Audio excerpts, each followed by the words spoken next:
So here we are again for another Punk for the Homeless. And what can I say?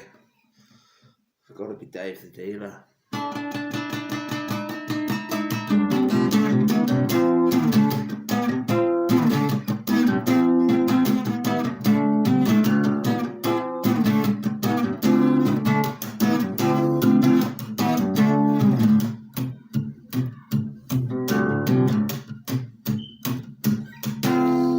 Dave is a man who likes to talk. He said the price of weed is a joke, and because of the amount that he likes to smoke, he's by Wednesday he's gonna be broke, and then he won't get paid till Friday, which means he's gotta have a couple of dry days. So one day Dave got some ganja seeds and some special lights to grow his weed. Got himself a book so he could read up all the information that he would need. He planted up hundreds of pots. He wanted to grow lots and lots. A few months later, the crop was looking good. Kilos upon kilos of the finest looking bud. There was enough to supply the neighborhood, so he set himself up dealing cause the money's good. Word spread quickly that Dave was selling his fine weed, oh so sweet smelling. And now he's Dave the Dealer Man, a horticultural expert with a business plan. It didn't take long after it all began. There's always money in his pocket and a spliff in his hand. But he got a little too complacent. He didn't see the camera in the house adjacent. Dave the Dealer, Dave the Dealer, Dave the Dealer Man, selling his weed to all the tokers in town until somebody fucked up his plan. Dave the Dealer, Dave the Dealer, Dave the Dealer trusted his customers to keep it quiet, but he ended up getting busted.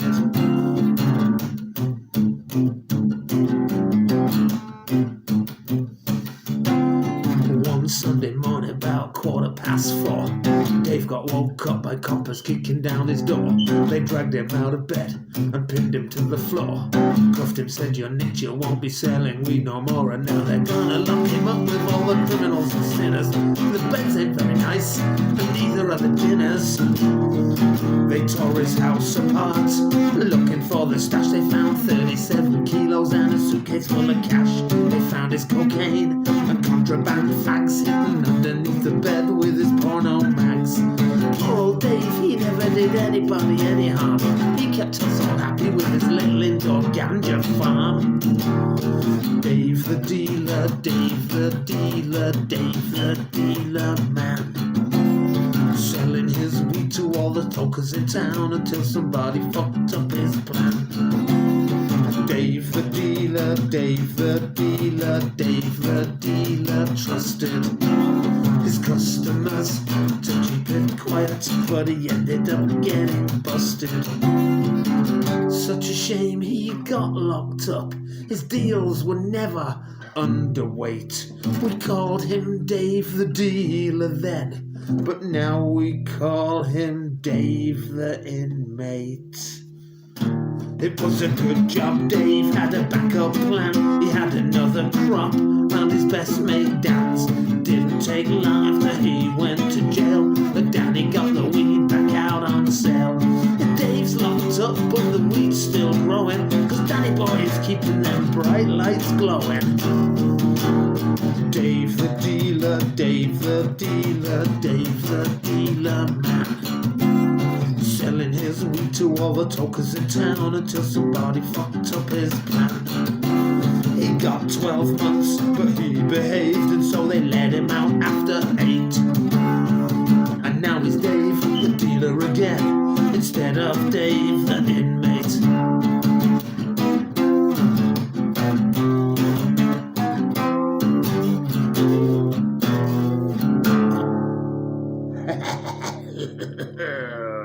Good old Davey. So yeah, this is having to be pre-recorded this time because Fastbook has still got me banned from live feeds because they're a bunch of wankers, basically. But you know the cracks. Punk for the homeless, for the kids. So I know there's going to be a link in the comments for this video and on the page. So, you know, if you can donate anything you can, really. I'll donate you some bullshit songs, load of rubbish. That's my donation for you today. Never know, I might have to chuck some cash in as well yet. Yeah, do what you can. It's a good cause. So, yeah, being a Facebook criminal, they also kept me as a criminal in life as well, just due to my medication. Similar story to Dave.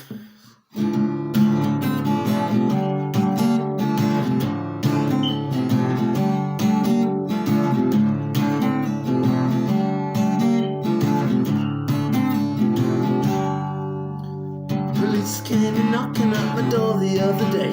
Your house smells of weed, he said, we've had a few complaints. You need to let us come and have a look around inside. I'm leaving me no choice but to show what I had to hide.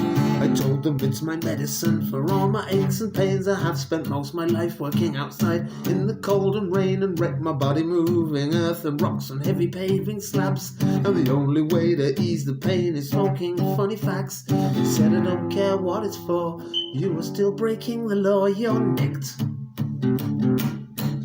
I said, I ain't going anywhere with you until I've had another spliff. He said, I'm sorry, I cannot allow you to do that in front of me. I said, no way, and ate my bud and washed it down with my cup of tea. When we arrived down the station, I was feeling pretty nice. I didn't give them any trouble. I was ever so polite while I was waiting to be booked. I chatted friendly with the cops, told them how my heart is broken now they took my crops. They said it's nothing personal, but the law is the law. I asked them, what about my freedom of choice to smoke a draw? They said, if you want to smoke it, that's entirely up to you, but we still have to lock you up because of the weed you grew. You can't help feeling victimized. Government needs to realize they are wrong. I spent so much time nurturing, and now my herbal medicine has gone.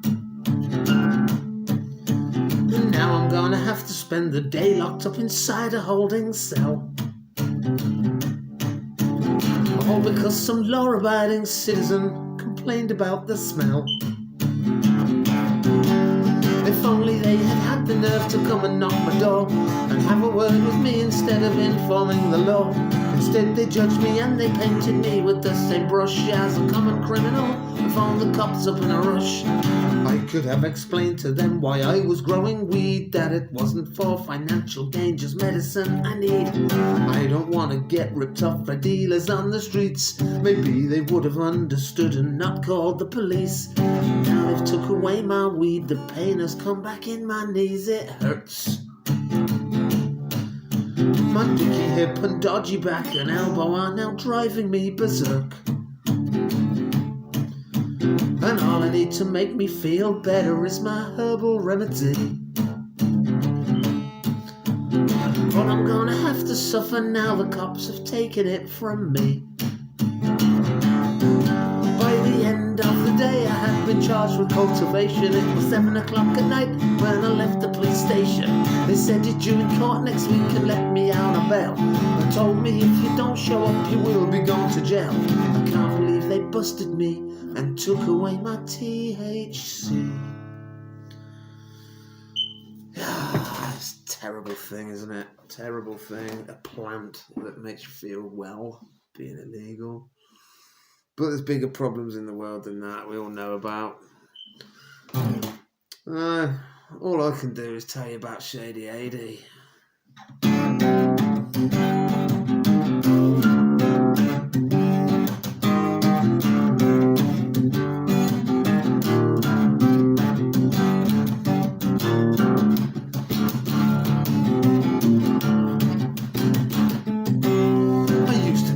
bloke who sold coke, who was the #1 naughty little criminal.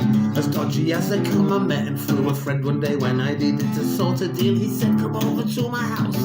I got behind the wheel to meet the bloke they all called Shady. Introduced himself as 80, said, I got some real good shit, man. What he had was great. I bought myself an 8, and this is where it all began.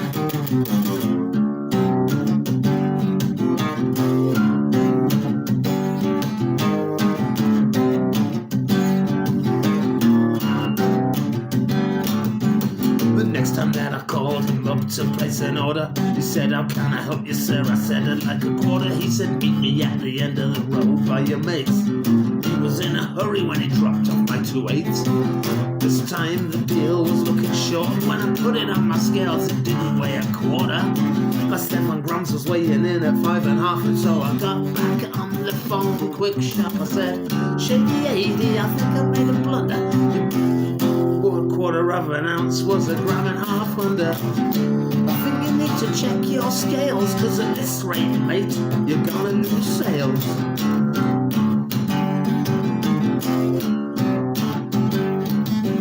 He said, I'm really sorry, mate, it was a genuine mistake. I didn't mean to sell you short. This time that was bad luck. My scales were playing up when I weighed out the deal you bought. I'll top you up next time you come to score, cause I know that you're gonna want more. And sure enough, he brought me the extra 1.5 grams. I chopped it into 2 big lines and we sniffed them for a laugh. Shady 80, I think I made a blunder. I just did that big fat line and now the influence I'm under. I've gotta drive home, I better leave it for a while, cause now I'm all winded up with a great big smile.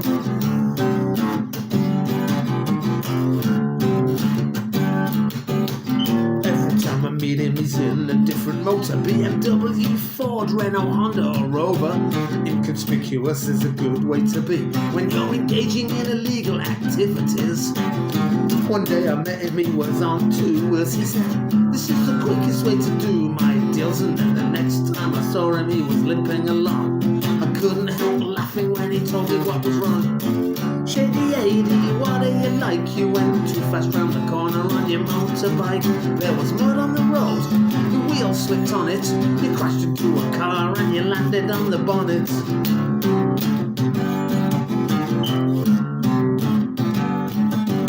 The owner of the car phoned the police to report.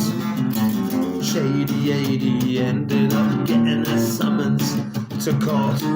He said, I ain't gone to court over this, it's so pathetic. He had a good plan, you know, cause he's diabetic. The court date came, he didn't go in because he gave himself an overdose of insulin.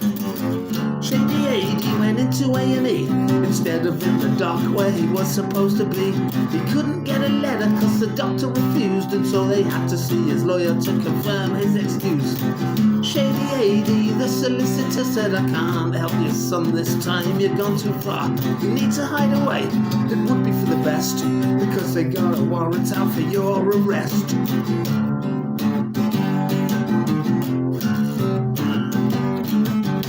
He's done a lot of time, he is no stranger to jail. He once got locked up for offering a policeman drugs for sale. He ain't no small-time criminal, no petty thief or raider. If this was fucking Star Wars, he'd be Darth Shader. Shady 80, there's so much left to say about you, but if I do this song would go on for days. I'm gonna leave it here now that I've made him sound bad, but it's not the last you're gonna hear about this naughty lad. Shady 80.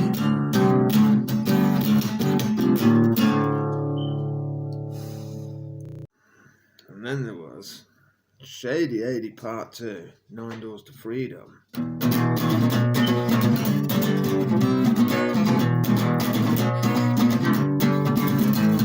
Shady, he was on the run for the best part of the year. Every time he saw the cops, his face turned white with fear. He's crashed the motorcycle that he rode illegally, so they wanted him for that and some other things he did.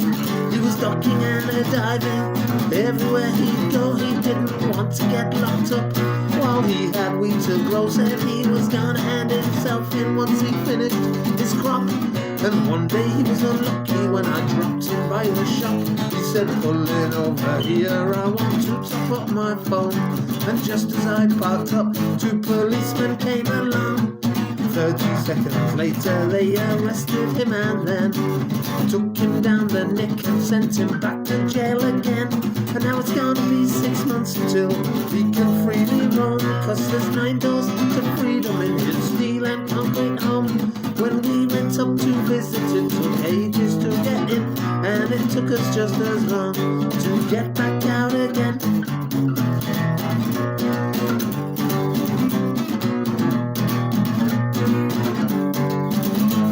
They kept him on remand just to make sure he went to court, 'cause they knew he would show up like he never did before.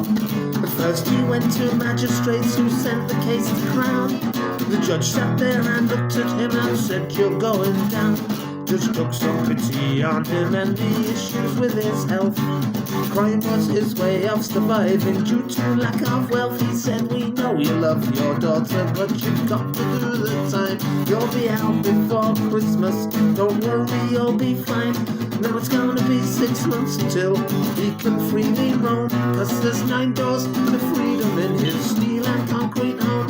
When we went up to visit, it took ages to get in, and it took us just as long to get back out again. And now it's gonna be 6 months until he can freely roam, 'cause there's 9 doors to freedom in his steel and concrete home. When we went up to visit, it took ages just to get in, and it took us just as long to get back out again. Oh yes, it did. And there was another time. This is one for Eagle. Sorry about the beeping in the background. The fucking smoke alarm's going crazy in this house. Just beep, beep, beep. Don't know why. Probably battery or something. But it can do your head in just like it does my head in. So now the dog's gonna bark, but I think I'm going to tell you about the broken tail light.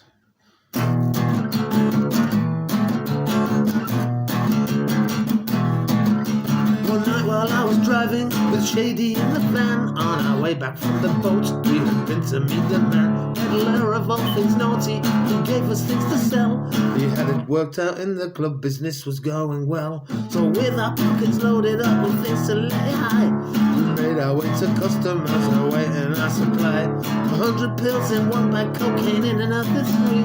And tucked inside my pants, some little bags of weed in my dirty old van of white. The one with the broken tail light.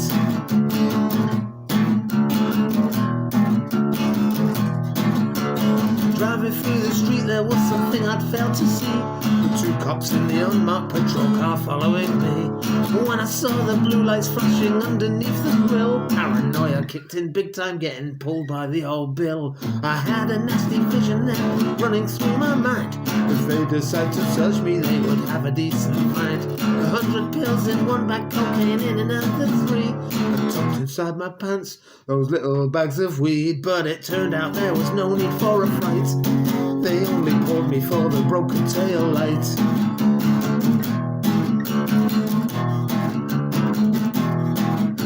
One copper said get out the van and took me to the car. Proceeded with some bullshit, blah de blah de blah de blah. Gave me a producer and sent me on my way, giving me 2 weeks to fix the light. This was my lucky day. While the other one took Shady for a word about something. How we kept our cool, I'll never know, with our twitching rings. Shady lied about his name, he was a wanted man. Then in an instant we were gone, back in the white van, with 100 pills in one bag, cocaine in another 3. And tucked inside my pants those little bags of weed. Never ever in my life have I had such a fright. That is why I tell the story of the broken tail light. Oh yes, indeed. I think on that note, enough of the criminal activities, and time to sing about work, because we all love a bit of work, don't we? Well, I do anyway. especially when you meet cunts like this.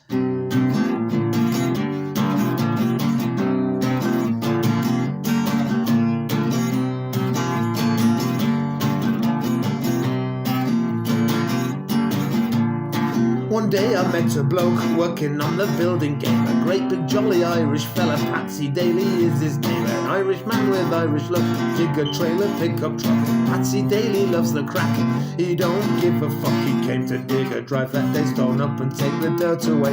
When he had dug out the muck, Vicky Jordan picked it up. Next job was to spread the stone for 4 o'clock. He went home to watch Noel Edmonds on TV while Mrs. Patsy cooked the tea. Said to him, before you go, give me the number for your phone. When I need some digging out, I will give you a shout. He said, that sounds good to me, you could do some work for me. From that day we stayed in touch, sometimes he makes me laugh so much.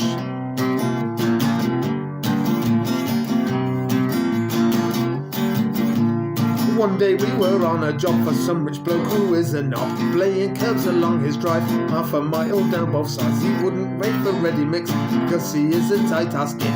Got 2 mixers out on loan and 2 young lads to mix our own. We were halfway along the run, waiting for the mix to come. Waiting and we waited more. Patsy, he let out a roar. Bring that fucking concrete here, we need it now, not next year. Then he took the digger down and knocked both mixers to the ground. His temper painted the picture, mix that fucking concrete quicker. He filled the dumper up with a great big heap of muck. Lofty he got on the dumper, it was green, it matched his jumper. He drove up and tipped it in so I could get to work again.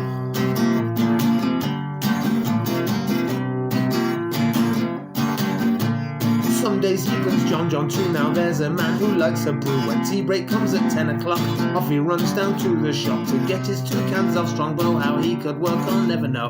Then you'll hear Patsy moan, I shoulda left that cunt at home. Fucking hairy-faced hippie, that's the name he give to me.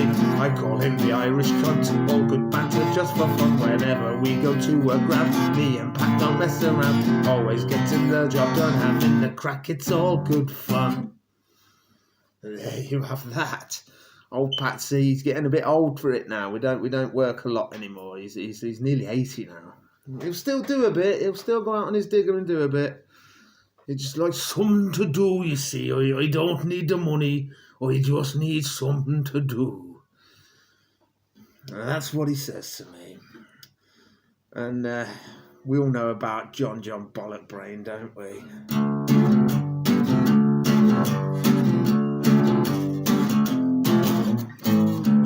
Ball bag, I call him Bollock Brain. We work together, everybody thinks we're insane. Always taking the piss out of each other.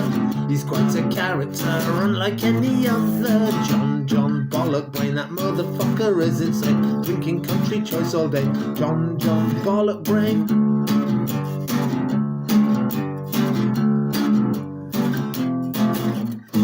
He calls me brain dead, I call him spunk breath. Banter at work saves us all from getting bored to death.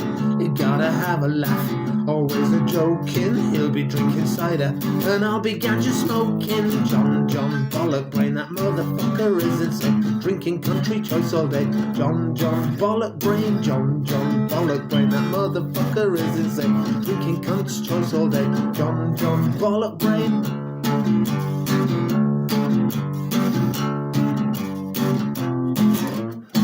He calls me Shagrag, I call him Wank Stain. I call him Pisshead when he runs off to the shop again to get a few more cans of cider. 4 for 3 quid or 8 for a fiver. John Bollock Brain, that motherfucker is insane. Drinking country choice all day. John Bollock Brain. John Bollock Brain, that motherfucker is insane. Drinking country choice all day. John Bollock Brain.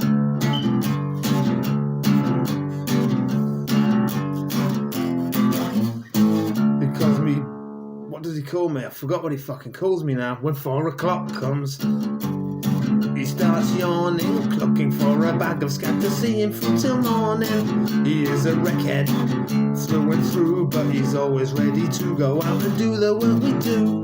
John Bollock Brain, that motherfucker is insane. Drinking country choice all day. John Bollock Brain. John Bollock Brain, that motherfucker is insane. Drinking cunt's choice all day. John Bollock Brain. Oh yeah, he's a fucking ball bag. But we all love him. So yeah.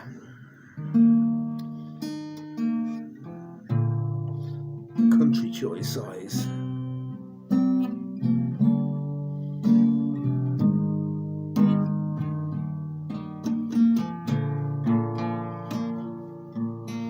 Set up the line and mark it out straight. John comes and says it's all over the place, but his country choice eyes are telling him lies again. He says it don't look right, but I've measured it twice. I've marked out the line and it's gonna be fine. It's your country choice eyes telling you lies again. This country choice head never knew what he said. His country choice ears ain't too good, it appears. And his country choice hands keep on lifting the cans. His country choice lips keep on taking the sips. And his country choice eyes keep telling him lies again. He's on his fourth can by 11 o'clock. He digs like a madman, he don't give a fuck if his country choice eyes are telling him lies again. He tells me I've dug it too deep over there. He tells me the corner ain't looking too square, when his country choice eyes are telling him lies again. His country choice head never knew what he said. His country choice ears ain't too good, it appears. And his country choice hands keep on lifting the cans. His country choice lips keep on taking the sips. And his country choice eyes keep telling him lies again. They do indeed. And then I just had to write this song last year because his new habit that he decided to take on just made him a complete ball bag. So inspired. This is the official John Bollock Brain Part 2, really. It's called John Bollock Brain Part 2, strangely enough. What kind of a cunt am I working with?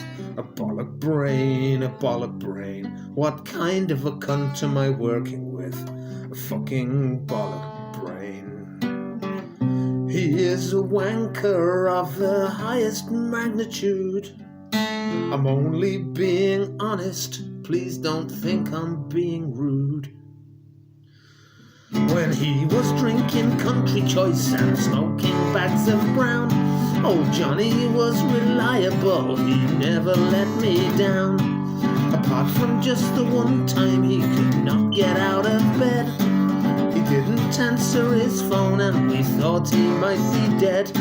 Old Johnny, he can down a 4-pack in 2 minutes flat. And that's when he starts acting like a silly pissed up twat. As the days are winding up and coming to an end, old Bollock Brain gets his phone out and rings up his girlfriend. He tells her to phone the dealer up about his brown. Says tell that slack to bring it now, cause he won't wait around. Then one day it got boring and he wanted the buzz back. So Bollock Brain decided that he would start smoking crack. Oh, Johnny Bollock Brain, playing such a silly game. He is a fucking wank stain when he's been on the crack cocaine. Smoking rocks for breakfast, drinking cider for his lunch. Spending the entire day acting like a cunt. In the mornings on the corner by the phone box he would wait for me to come and pick him up around 8:15. But sometimes now he phones me to tell me he's feeling sick, and the fact that it's the come down is what he can't admit. He says he didn't have any, he must think I'm a jerk. Did he forget that I dropped him off at the crack house after work? Oh, Johnny Bollock brain, playing such a silly game. He is a fucking wank stain when he's been on the crack cocaine, smoking rocks for breakfast, drinking cider for his lunch, spending the entire day acting like a cunt. At lunchtimes in the car park outside the bakery, he keeps us entertained with his drunken activities, making us all laugh with the funny things he'd say as he drinks his 2 litres of cheap cider every day. It only takes a few sips and the shit will start to spout. Then he sounds like Ozzy Osbourne when he can't get his words out. Oh, Johnny Bollock brain, playing such a silly game. He is a fucking wank stain when he's been on the crack cocaine, smoking rocks for breakfast, drinking cider for his lunch, spending the entire day acting like a cunt. Sometimes he gets his willy out and shows it to us all. It's not easy to see it cause it is so very small. I guess that all the years of drink and drugs shriveled it up, but he gets it out anyway cause he don't give a fuck. It's his missus I feel sorry for, all joking aside. It must be fucking years since she's had a decent ride. Oh, Johnny Bollock brain, playing such a silly game. He is a fucking wank stain when he's been on the crack cocaine. Johnny Bollock brain, playing such a silly game. He is a fucking wank stain when he's been on the crack cocaine, smoking rocks for breakfast, drinking cider for his lunch, spending the entire day acting like a cunt.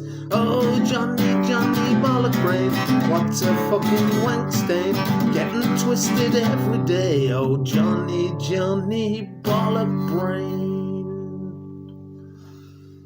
There you have it. That's everything from me for today.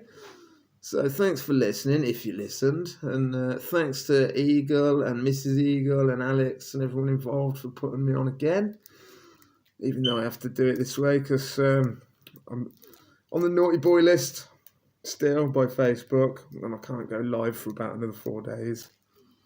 But never mind. Cheers, and make sure you donate some money. Take care. See you again.